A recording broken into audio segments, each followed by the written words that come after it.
चंचल करना है। बताइए विवाह क्यों होता है? जयपुर वाले बताएंगे, क्योंकि जयपुर में किला बहुत है। बताइए विवाह क्यों होता है? पत्नी क्यों जरूरी है और पति क्यों जरूरी है? पति के मायने क्या है और पति के मायने क्या है? पति पत्नी क्यों होते हैं? क्यों जरूरी है शादी करना? क्यों जरूरी है रिश्ता बनाना? फटाफट उत्तर दो इन प्रश्नों के। बताओ विवाह, राम जी ने विवाह क्यों किया? वशिष्ठ जी ने विवाह क्यों किया? बड़े बड़े हमारे यहाँ ऋषि मुनि भय हैं, गृहस्थ भय हैं, क्यों विवाह क्यों किया? वो तो ब्रह्मचारी भी रह सकते थे। भगवान राम को विवाह करने की क्या जरूरत थी? ना करते तो भी उनका जीवन, पर विवाह किया। क्यों किया? आपने विवाह क्यों किया है? चलो और किसी से ना पूछे, आपसे पूछ लेते हैं। आपने विवाह क्यों किया है? क्या पाने के लिए विवाह किया है? फटाफट बताओ। हाँ, आपने विवाह क्यों किया? बताओ। अभी नहीं हुआ आपका? हाँ, सृष्टि चलाने के लिए। तो आप नहीं चलाएंगे तो सृष्टि चलेगी ही नहीं।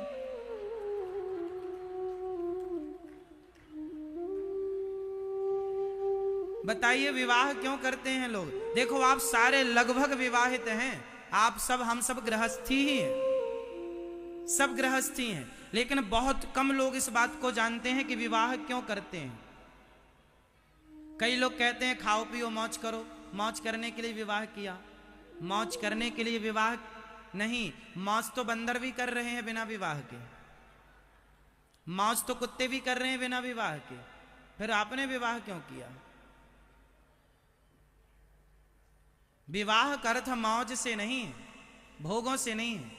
आइए आज इसके गंभीर अर्थ को समझते हैं, विवाह क्यों करना चाहिए। और विवाह करने की जो परंपरा हमारे ऋषि मुनियों ने, हमारे बाप दादों ने बनाई है, वो कितनी साइंटिफिक है।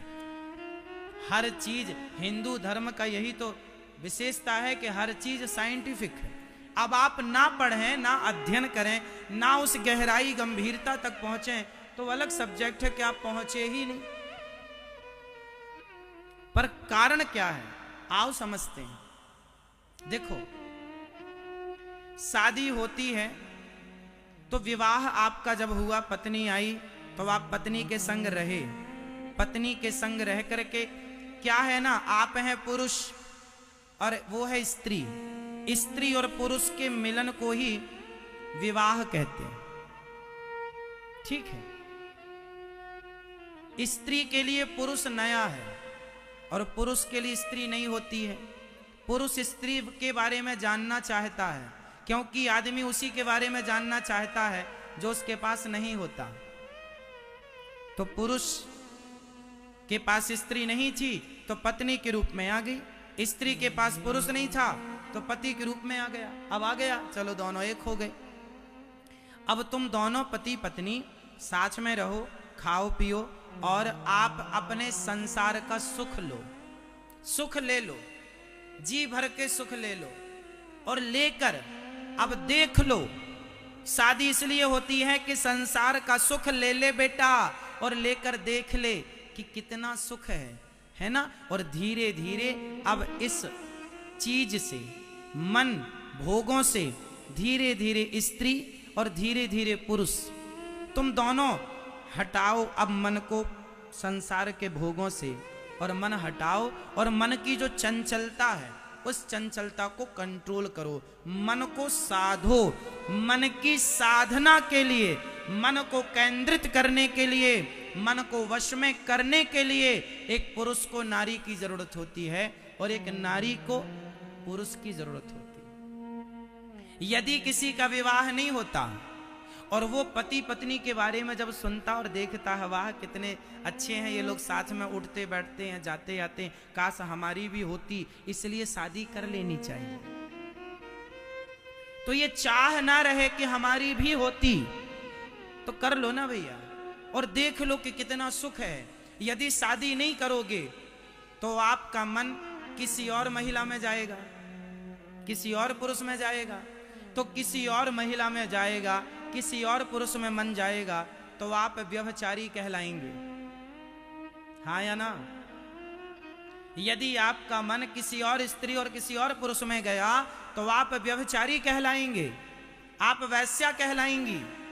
इसलिए हमारे ऋषि मुनियों ने, पूर्वजों ने विधान बनाया कि बच्चे व्यभिचारी ना बने। इसलिए इनकी जवानी आते ही इनके पास एक लड़की, एक स्त्री, एक पुरुष पति पत्नी के रूप में भेज दिया जाए, ताकि ये संसार का सुख लेकर अब धीरे धीरे मन को कंट्रोल करें। इस धरती पर हमने अपने मन को कंट्रोल करने के लिए, बंदर कभी अपने मन को वश में नहीं कर सकता, शेर कभी अपने मन को वश में नहीं कर सकता, लेकिन इंसान कर सकता है। और इंसान मनुष्य होकर भी आपने अपने मन को वश में ना किया तो इंसान होना व्यर्थ है आपका।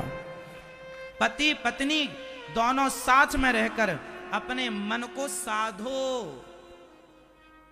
इच्छाओं को कम करना है, ना कि और बढ़ाना है। इच्छाओं का कोई अंत नहीं है। फिर तो रावण की पत्नी मंदोदरी सबसे सुंदर थी। मंदोदरी उतनी ही सुंदर थी जितनी माता पार्वती सुंदर थी। इतनी सुंदर थी माता मंदोदरी। लेकिन उन मंदोदरी जैसी सुंदर पत्नी को पाकर रावण का मन ना भरा और माता सीता को चुरा कर ले आया। और माता सीता के पहले ना जाने कितनी महिलाओं को चुराया होगा। तो ये मन है साहब, रावण का मन ना भरा भोगों से, तुम्हारा भर जाएगा। इसलिए किला होता है, जयपुर में किला बहुत है। किला ऐसे बनाए जाते थे पहले, जहां से हम तो सामने वाले पर अटैक कर सकते हैं, सामने वाला हम पर नहीं कर सकता। क्यों जी? किला में आपने देखा होगा छोटा सा वो होता है ना, जहां से हम देख सकते हैं और धनुष बाण चला सकते हैं। बाण, गोला चला दो, तोप चला दो, कुछ भी इत्यादि, बम फेंक दो। पर वहां से फेंकेगा वो तो आपको लगेगा ही नहीं, क्योंकि आप किला में सुरक्षित हैं। उसका छोड़ा बाण आपको नहीं लगेगा, पर आपका छोड़ा उसे लगेगा। हाँ या ना? ये किले की खासियत होती है। हाँ या ना? किला ये सुरक्षा प्रदान करता है। जैसे किला आपको सुरक्षा प्रदान करता है, उसी प्रकार पत्नी हमारी सुरक्षा प्रदान करती है। जो मन कहीं किसी पर स्त्री में जाएगा तो वो पर स्त्री में ना जाकर अपनी पत्नी में मन लगाओ। कभी पर पुरुष में मन जाएगा तो पर पुरुष में मन ना लगाकर अपने पति में लगाओ।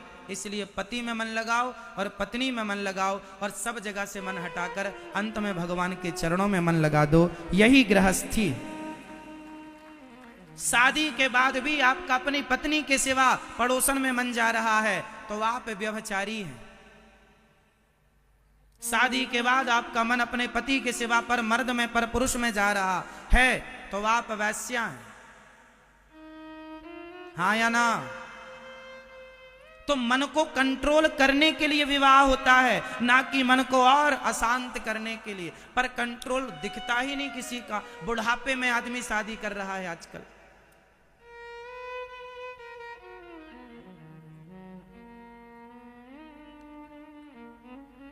अब रही संतान, तो संतान का सुनो। जब आप गृहस्थ में रहेंगे ना, तो एक सच्चा और एक अच्छा गृहस्थी क्या चाहता है?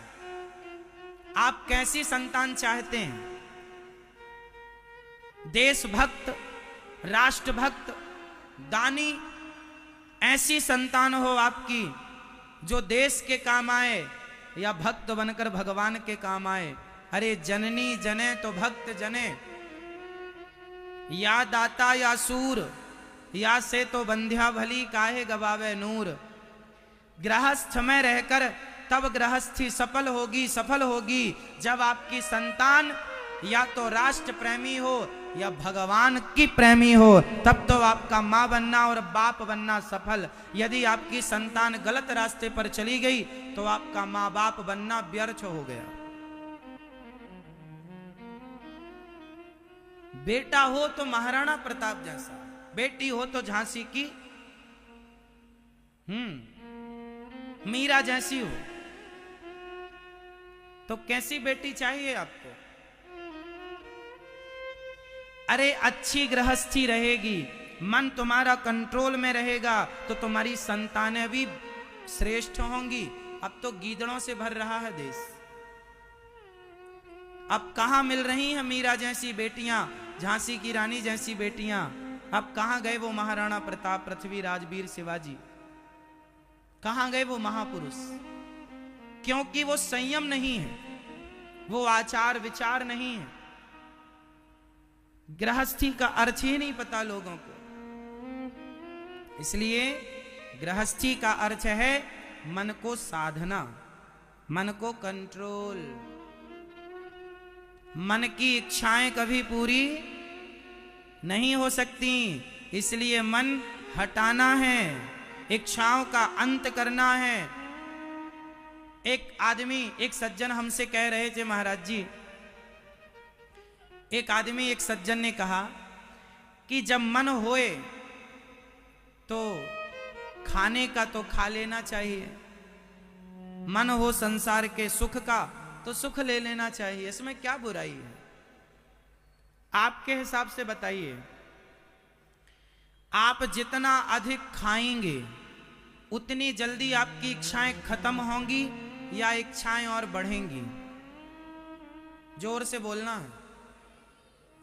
आप 56 भोग खाओ, आप अच्छा अच्छा खाओ, तो अच्छा अच्छा खाने से इच्छाएं कम होती हैं कि बढ़ती हैं? जोर से, और जोर से।